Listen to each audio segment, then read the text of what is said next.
Bismillahirrahmanirrahim. Assalamualaikum warahmatullahi wabarakatuh. Selamat pagi anak-anakku semua. Kelas 11 DPIB 1 dimanapun kalian berada. Mudah-mudahan dalam keadaan sehat walafiat. Anak-anakku semua, berjumpa kembali dengan Pak Mujab, guru PAI dan Budi Pekerti. Di hari Selasa ini kalian nanti akan bertemu dengan Pak Mujab 3 jam pelajaran. Mudah-mudahan nanti kalian bisa memanfaatkan media pembelajaran secara daring ini dengan baik, dan nantinya mudah-mudahan kalian akan sesuai dengan tujuan pembelajaran pada pagi hari ini. Anak-anakku semua, mari kita awali kegiatan belajar pada pagi hari ini dengan bacaan basmalah bersama-sama. Bismillahirrahmanirrahim. Mudah-mudahan dengan selalu kita menyebut nama Allah di setiap langkah kita, Allah selalu memberi kemudahan buat kita, terkhusus untuk kita menuntut ilmu, terutama ilmu agama ini. Insya Allah dengan kalian punya niat menuntut ilmu agama, insya Allah kehidupan kita akan selalu dituntun oleh Allah Subhanahu Wa Taala, tentunya menjadi pribadi yang sukses dunia dan akhirat. Sa'idun fid dunya wa sa'idun fil akhirat. Selamat di dunia, bahagia di dunia, dan bahagia di akhirat. Anak-anak semua, untuk hari ini kita akan belajar tentang aspek fikih ya, aspek fikih. Kalau di kurikulum Merdeka itu elemen ya, elemen fikih, yang dimana di dalamnya ini memuat tentang di semester 1 ini, semester 2 ya, untuk kelas 11 ya, ini nanti ada bab tentang memahami khutbah, tabligh, dan dakwah. Untuk kompetensi dasarnya atau tujuan pelajaran di pagi hari ini, kalian nanti diharapkan untuk bisa menjelaskan atau bisa mengevaluasi definisi antara khutbah itu seperti apa, tabligh seperti apa, dan dakwah seperti apa. Dan kegunaannya pun seperti apa, nanti kalian bisa diharapkan untuk bisa menerapkan di kehidupan seharian atau di dalam kegiatan belajar ini. Kemudian tujuan pelajaran yang kedua adalah menjelaskan tata cara khutbah, tabligh, dan dakwah. Nanti diharapkan kalian mampu mempresentasikan, ada praktek tersendiri untuk melihat, menilai, mengevaluasi seberapa jauh kalian memahami tentang bab khutbah, tabligh, dan dakwah ini. Kemudian yang ketiga adalah memperagakan ya, merealisasikan, mempresentasikan ya. Ini khutbah bagi yang kaum ikhwan atau laki-laki. Nanti khutbah itu seperti apa ya, bentuknya seperti apa. Kalian nanti harus bisa bagi yang ikhwan. Ya, khutbah ada khutbah Jumat dan khutbah ya paling tidak khutbah Jumat ya, yang kita bisa ketemu di setiap 1 minggu sekali. Ya. Kemudian tabligh ya, tabligh itu seperti apa dan dakwah seperti apa ya, gitu. Ya. Kita langsung saja ke slide selanjutnya anak-anakku semua. Ya, ini profil Pak Mujab ya. Nama Pak Mujab cukup singkat ya, Mujab ya. Tapi punya makna yang mungkin nanti bisa kita kenalan ketika kita sudah tatap muka ya. Kemudian satuan pendidikan ya.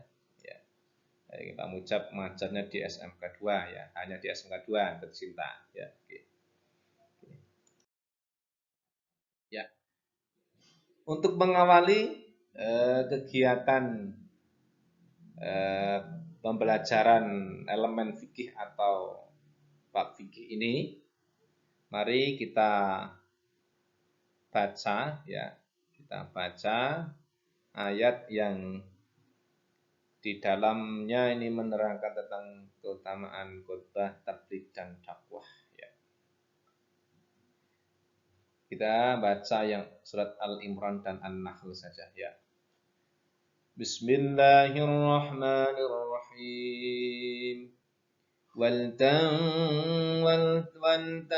منكم أمة يدعون إلى الخير ويأمرون بالمعروف وينهون عن المنكر وأولئك هم المفلحون بسم الله الرحمن الرحيم ادع إلى سبيل ربك بالحكمة والموعظة الحسنة وجادلهم بالتي أحسن إن ربك هو الأعلم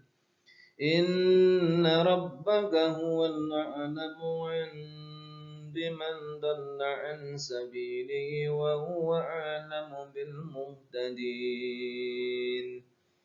Sadaqallahul Adzim. Ya anakku, nanti kalian bisa mempraktekkan di rumah masing-masing ya, supaya kalian nanti terbiasa untuk membaca Al-Qur'an ya. Karena Al-Qur'an ini nanti akan menjadi penolong kita bagi ahli-ahlinya. Artinya Al-Qur'an itu akan datang kepada orang yang senantiasa mencintai Al-Qur'an dengan membacanya, dengan merawatnya ya. Sehingga nanti Al-Qur'an akan berwujud manusia yang sangat tampan ketika kita membutuhkan pertolongan Al-Qur'an. Ya, dan itu semua itu motivasi dari Pak Mujad untuk senantiasa baca Al-Qur'an. Ya, untuk yang pertama kita nanti akan mendalami pengertian atau khotbah terlebih dahulu. Karena nanti kita di bab ini, elemen fikih ini akan kita bertemu atau berjumpa sampai 3 kali pertemuan ya. Artinya nanti untuk pertemuan pertama kita nanti akan membahas tentang khotbah terlebih dahulu sampai kalian mempraktekannya. Akan tetapi nanti Pak Mujab akan berusaha untuk menerangkan sampai dakwah ya, sehingga nanti untuk pertemuan yang akan datang kita boleh untuk menguatkan ya pemahaman tabligh dan dakwah selanjutnya ya. Untuk definisi khotbah ya, ini kata khotbah mempunyai arti pidato atau ceramah ya, pidato atau ceramah yang isinya tentang keagamaan ya, ini namanya khutbah ya. Khutbah disyariatkan Islam ya adalah khutbah Jumat ya. Mungkin yang bagi yang ikhwan ya, bagi yang laki-laki ini kita menemukan kegiatan khutbah Jumat ini seminggu sekali ya. Ada khutbah Idul Fitri ya, ini satu tahun sekali. Khutbah Idul Adha ini juga 1 tahun sekali, atau dinamakan khutbah Idul Kurban ya, Idul Kurban ya. Kemudian ada khutbah sholat gerhana ya. Ya.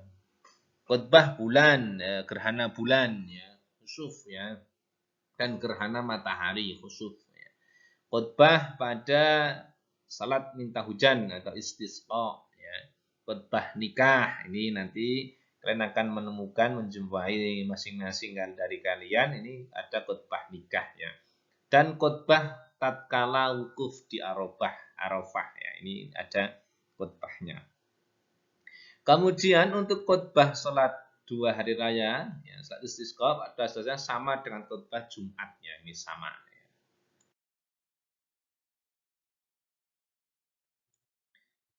Kemudian tabligh ya.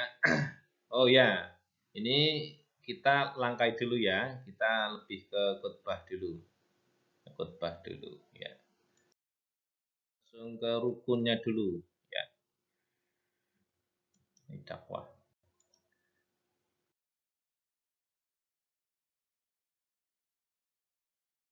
Ya, ini ketentuan khutbah.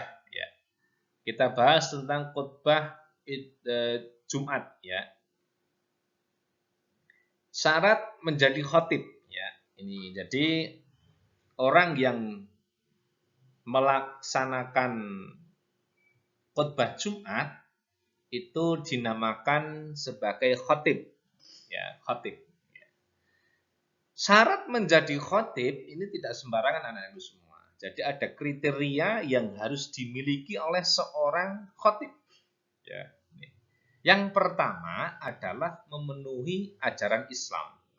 Artinya dia orang yang kelak yang hendak mau menjadi khatib itu adalah orang Islam.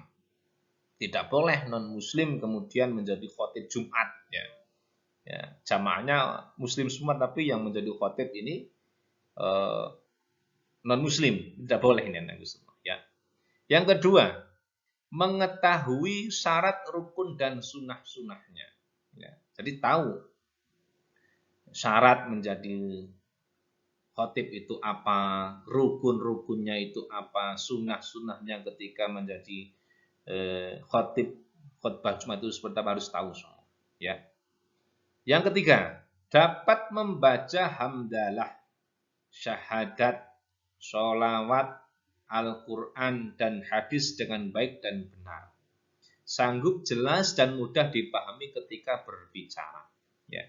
Jadi ada rukun khutbah Jumat yang tidak boleh ditinggalkan seorang khatib. Ya. Apa itu di situ? Ada hamdalah, ucapan hamdalah. Contoh gini anak-anak semua. Mungkin pernah kalian setiap minggu sekali kalian dengar. Ya. Innal hamdalillah nahmaduhu wa nasta'inuhu wa nastaghfiruhu wa na'udzu billahi min syururi anfusina wa min sayyiati a'malina may yahdihillahu fala mudhillalah dan seterusnya. Ya, ini ada ucapan hamdalah. Alhamdulillah, alhamdulillah, alhamdulillahi rabbil alamin. Assalatu wassalamu ala sayyidina wa maulana Muhammadin dan seterusnya. Ini ada ucapan hamdalah. Ya. Kemudian ada syahadat. Ya. Asyhadu an la ilaha illallah wa asyhadu anna Muhammadar Rasulullah. Ini harus ada. Kalau sampai ketinggalan maka tidak sah. Ada sholawat. Allahumma sholli ala sayyidina Muhammad wa ala ali sayyidina Muhammad. Nah, ini. Ada sholawatnya. Kemudian ada Al-Qur'annya.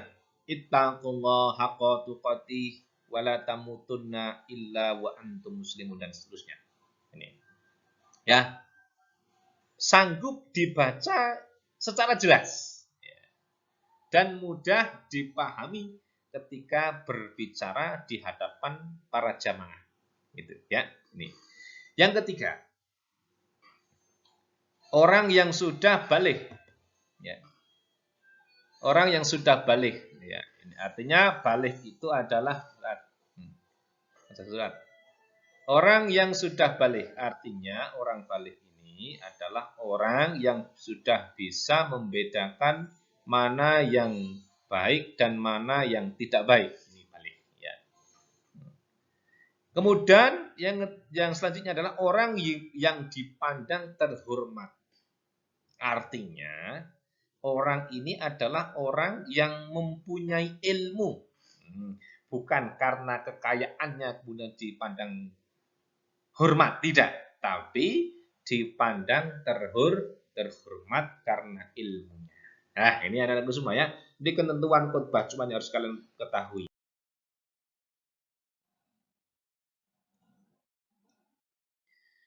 Kemudian syarat-syarat dua khutbah Jumat. Satu, khatib harus suci dari hadas dan najis, tertutup auratnya. Tidak boleh ketika kalian menjadi khatib kok pakai celana pendek, tidak boleh. Ya, paling tidak kita harus sopan, memakai baju yang sopan, memakai baju yang bagus, ya, dan tentunya terhindar dari hadas dan najis ini. Ya. Kemudian yang kedua, khutbah dilaksanakan sesudah matahari tergelincir. perkiraannya di Indonesia ini ya jam-jam 12 lah ya. Jam 12 kurang 10 ini sudah masuk insya Allah. Makanya kalau di desa ini untuk memastikan matahari sudah tergelincir ini, khotbahnya ini naiknya itu jam 12 ini ya, kalau di desa ini. Makanya ada adzan pertama dan adzan kedua ya. Kalau zaman dulu adzan pertama itu untuk menandakan ya orang-orang yang masih di sawah, orang-orang yang masih bekerja untuk menandakan bahwa hari itu adalah hari Jumat. Ya.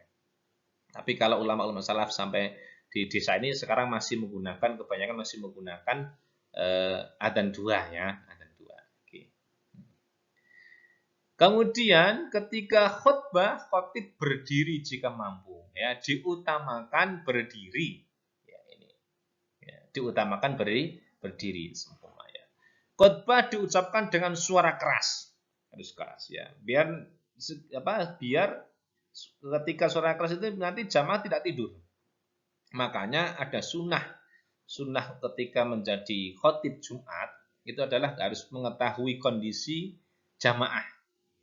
Ya, jamaahnya itu kebanyakan dari suku-suku apa tidak, orang tua apa tidak, ataupun jamaahnya generasi milenial ya, yang sukanya tidak lama-lama ya, yang sukanya ketika ada khutbah Jumat itu pendek, jelas dan cepat selesai. Nah, ini ketentuan yang harus diketahui oleh seorang khatib ya ketika hendak mau naik menjadi khatib Jumat.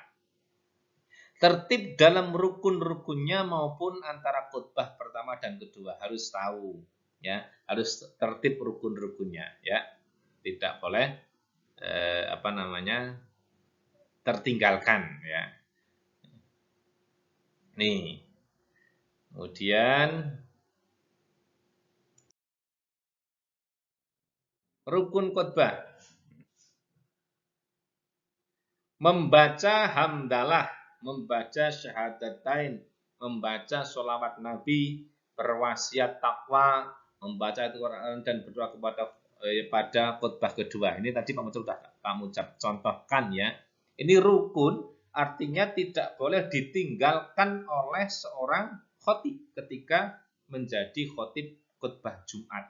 Ketika rukun ini ada yang tidak terlaksanakan, maka khutbahnya atau khatibnya ini tidak sah.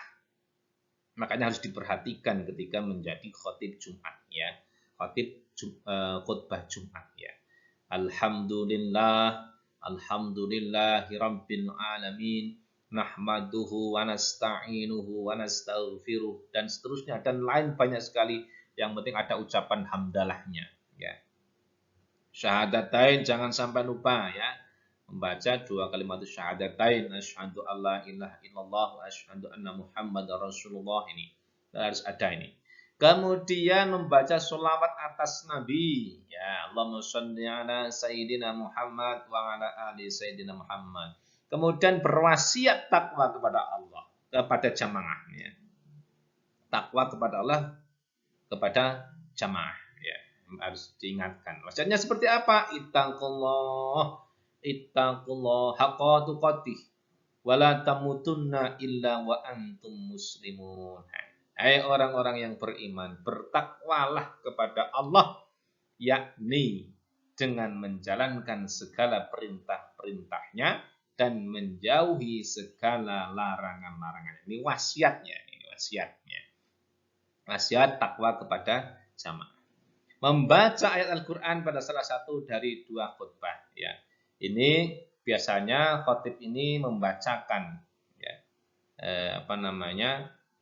ayat yang menjadi topik utama dari tema yang akan dibawakan oleh si khatib nanti. Ya, ini bisa dibacakan. Temanya tentang apa? Kemudian berdoa pada khutbah kedua ya. Jadi bisa kesimpulannya dari tema itu bisa dibacakan di akhir di khutbah pertama itu boleh.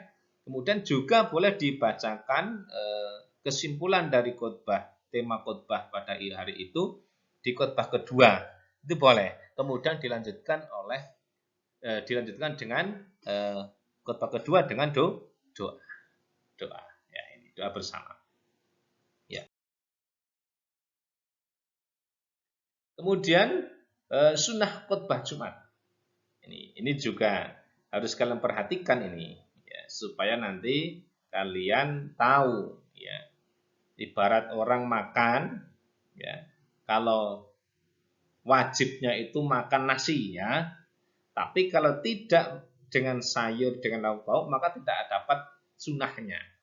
Makanya supaya sempurna ya ada wajibnya makan nasi ya, kalau kita ibaratkan sunnahnya adalah memakan lauk pauk dan sayur-sayur. Ini sunnahnya. Apa sunnahnya? Khotib hendaknya berdiri di atas mimbar. Ya, ini harus berdiri. Ya, sunnah ini sunnah masuk sunnah. Khotib mengawali khutbah hendaknya dengan salam. Assalamualaikum warahmatullahi wabarakatuh. Ada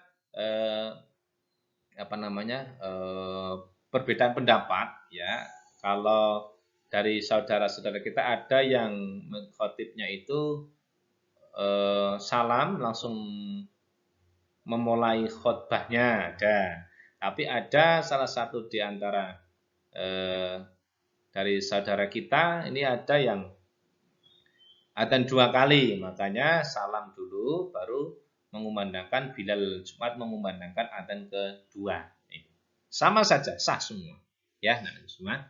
Oke. Makanya jangan ragu-ragu. Ini semua ada hujahnya, ada pegangan semua. Ya, silahkan kalian kemantapan kalian seperti apa silahkan ikuti, yang penting ada gurunya, ada guru ngajinya dari desa ataupun dari rumah-rumah kalian ya gitu ya. Khotib pada saat naik mimbar hendaknya menghadap arah jamaah ya, jadi tidak boleh membelakangi ya, tidak boleh membelakangi ya. Khotib itu harus menghadap ke jamaah ya. Kemudian yang ketiga, yang selanjutnya adalah menertibkan 3 rukun ya, ini menertibkan 3 rukun ya, ditertibkan. Jadi kita buka yang rukunnya ya. Kita buka. Mana ini? Nggak bisa ya. Oke. Rukunnya. Hamdalah ya. Sholat, syahadat, kemudian sholawat itu. Ya, nanti menentukan 3 rukun. Kemudian membantu soal ikhlas sewaktu duduk di antara dua khutbah ya. Jadi sunnahnya ketika khutbah pertama selesai, maka khotib ini memberi contoh untuk duduk sejenak berdoa, karena ini waktu yang mustajab untuk berdoa adalah waktu di antara 2 khutbah ya. Selesainya khutbah pertama kemudian akan melanjutkan khutbah kedua, maka ini ada jedanya apa? Membaca surat Al-Ikhlas ya, ini kemudian berdoa. Silakan berdoa dengan cara kalian, minta apa ya, ini boleh, ini sunnahnya. Ya. Nih, mendengarkan khutbah. Khutbah Jumat termasuk syarat sahnya penyelenggaraan salat Jumat. Ya. Ketika khutbah Jumat menyampaikan khutbahnya, khotib Jumat menyampaikan khutbahnya, ya, wajib mendengarkan dengan sebaik-baiknya. Ya, makanya ada dari di antara di desa-desa itu ada yang masih mengingatkan jamaah. Dengan apa? Dengan masyirol ya, dengan ma'asyirol ya, dengan Bilal ya. Bilal Jumat itu ada masyirolnya ya ma'asyiral muslimin azumratal mu'minin rahimakumullah. Kemudian Abi Hurairah radhiyallahu anhu qala Rasulullah sallallahu alaihi wasallam qala idza qulta li suhaibika yaumal jum'ati angsit. Nah, dan seterusnya. Ini di situ ada yang menerangkan angsitu wasma'u wating. Ya, maka ketika khutbah ini sudah dimulai, maka harus apa? Harus dengar, mendengarkan dengan baik, jangan berbicara sendiri tidak boleh. Makanya ini harus angsitu wasma'u wating. Diperhatikan dengan baik ya, dan didengarkan dengan baik. Barang siapa berbicara pada hari Jumat di waktu imam berkhutbah, maka ia seperti keledai yang memikul kitab, sedangkan yang mengingatkan orang itu dengan diam, maka tidak sempurna Jumatnya. Jadi Bahkan ada yang mengatakan ketika khutbah berlangsung, ya, ketika ada orang yang berbicara, maka maka sholat Jumatnya tidak sah, ya. Bahkan bagi yang tidak tahu ilmunya kok ingin mengingatkan, dilalah kok ini tidak paham dengan ini rukun sahnya Jumat, maka ketika dia ini mengingatkan dengan berbicara, diam, ya ini maka sama saja dia tidak sah sholat Jumatnya. Maka harus tahu ini ilmunya, ya anak-anakku semua, ya. Lah, sampai di situ dulu anak-anakku semua terkait dengan definisi tentang khutbah. Untuk tugas kalian, ya silakan bikin santai saja di rumah, ya, sambil menikmati makanan yang sudah disediakan oleh Bapak Ibu kalian di rumah, ya. Kalian sambil mengerjakan tugas. Tugasnya apa? Silahkan kalian di rumah membuat teks khutbah. Teks khutbah. Ya, temanya apa? Silahkan mencari tema masing-masing. Saya persilakan untuk mencari tema yang kalian inginkan seperti apa. Tapi kalau kalian bisa, silahkan mencari tema yang isinya di situ Islam rahmatan lil ngalamin. Ini yang mungkin kalau samanya kalian mau mencari ini, silahkan nanti ada nilai plus buat kalian. Jikalau kalian tidak ingin mencari tema yang Islam rahmatan lil ngalamin, tidak apa-apa. Silahkan kalian Pak Muja beri keleluasaan untuk mencari tema. Ya. Silahkan kalian bikin teks khutbah, ya. Nantinya teks khutbah dari kalian ini menjadi proyek kalian yang nantinya untuk sebagai bahan untuk berdakwah. Ya, silahkan kalian nanti acuannya adalah materi yang tadi Pak Mujab terangkan tadi, Pak Mujab nanti akan share, ya. Kemudian nanti kalian latihan bikin teks khutbahnya. Itu adalah itu, ya. Untuk presensi hari ini nanti Pak Mujab akan share di psikologi, ya. Silakan nanti bisa diakses di masing-masing HP kalian. Kemudian nanti setelah kalian selesai bisa diupload melalui psikologi. Oke, gitu ya anak-anakku semua, ya. Silakan kalau ada pertanyaan nanti bisa kalian chat Pak Mujab, bisa, dan mungkin nanti kalian kalau kurang paham di bagian apa, silakan nanti bisa chat WhatsApp Pak Mujab. Ya, di grup PA sudah ada, silakan nanti kalian bisa chat dengan Pak Mujab. Demikian anak-anakku semua, pemaparan materi tentang khutbah. Kita akan bertemu kembali di minggu yang akan datang dengan tema tabligh, dan pertemuan yang ketiga nanti kita akan memaparkan tentang bab dakwah. Sama saja nanti kalian akan mempraktekkan, karena ini nanti khutbah, silahkan nanti untuk khusus yang ikhwan. Lah, untuk yang tabligh nanti Pak Mujab share teorinya, materinya ini untuk ajuannya, dan nanti untuk siswa atau peserta didik yang putri untuk mencoba membuat tabligh dengan dengan ketentuan-ketentuan kalian mengacu pada materi yang Pak Mujab share. Begitu anak-anakku semua. Terima kasih di pertemuan kali ini untuk pemaparan Pak Mujab cukupi. Nanti kita lanjut di psikologi maupun di WhatsApp kalau sekiranya ada yang perlu ditanyakan. Terima kasih, mohon maaf apabila ada kekurangan. Saya akhiri, billahi taufiq wal hidayah, waridha wal inayah. Wassalamualaikum warahmatullahi wabarakatuh. Salam bahagia.